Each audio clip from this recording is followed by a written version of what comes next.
الله والصلاة والسلام على نبينا Muhammad wa ala alihi wa sahbihi wa man wala. Assalamu alaikum wa rahmatullahi wa barakatuh. Nous voilà à notre deuxième séance d'initiation à la lecture du Coran.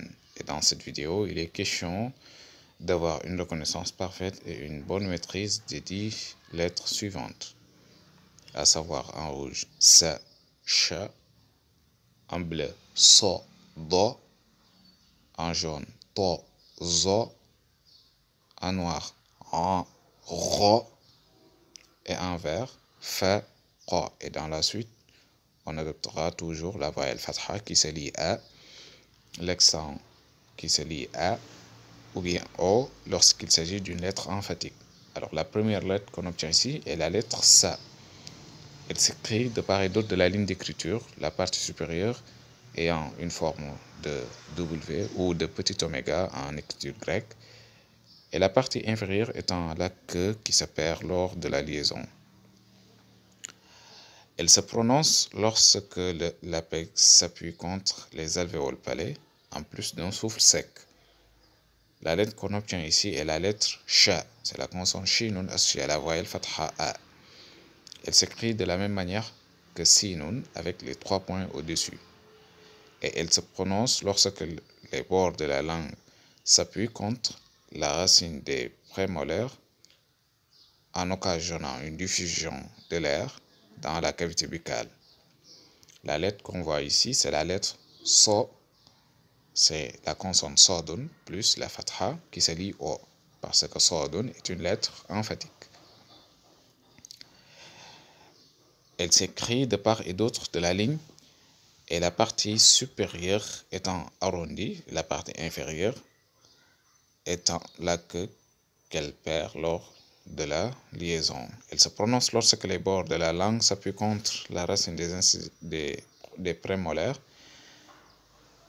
et la position des lèvres à la fin est verticale, telle lors d'un sifflotement. So.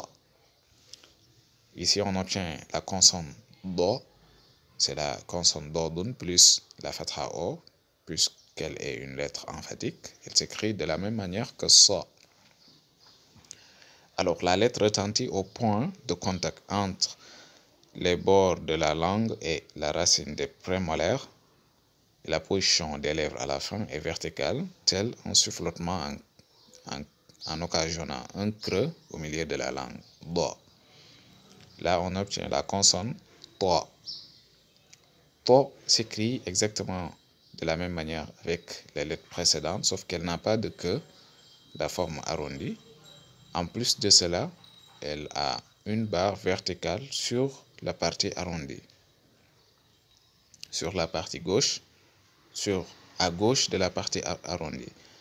Elle se prononce lorsque l'apex s'appuie contre la muqueuse palatine en faisant un creux au milieu de la langue. C'est une lettre emphatique to. La consonne ici s'appelle toayun. On obtient ici la consonne zoayun associée à la voyelle fatha o qui se lit zo. Cette lettre s'écrit exactement de la même manière que la précédente, to, avec un point au-dessus. Elle se prononce lorsque l'apex s'appuie contre les alvéoles palais en occasionnant un creux au milieu de la langue avec une vibration mou. Et la position des lèvres à la fin de la prononciation est verticale, comme lors d'un sifflotement. Zo. Ici, on obtient la consonne ra. Sa transcription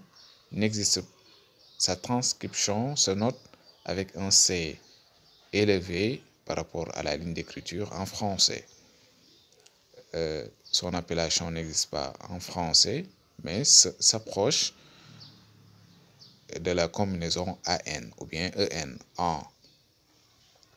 Donc c'est une lettre qui s'écrit en forme de 3 inversée ou bien écrit en l'envers. La partie supérieure à la ligne d'écriture est en forme de hamza et la partie inférieure étant la queue qui disparaît lors de la liaison. La lettre qui suit est la lettre ro qui s'écrit de la même manière que en, avec un point au-dessus. Ici aussi, on obtient une lettre emphatique qui se lit ro avec la fatha O. Elle se prononce aussi au niveau de la gorge avec un grognement, un grincement ou bien un grognement. Elle est une lettre gutturale.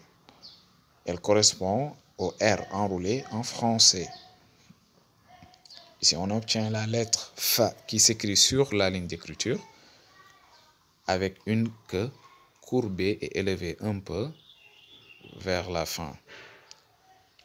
Elle se prononce lorsque la lèvre inférieure touche les incisives supérieures. C'est une lettre labiodontale. Et là, on obtient la lettre Q qui ressemble au Fa, sauf que elle a une partie qui descend de la ligne d'écriture.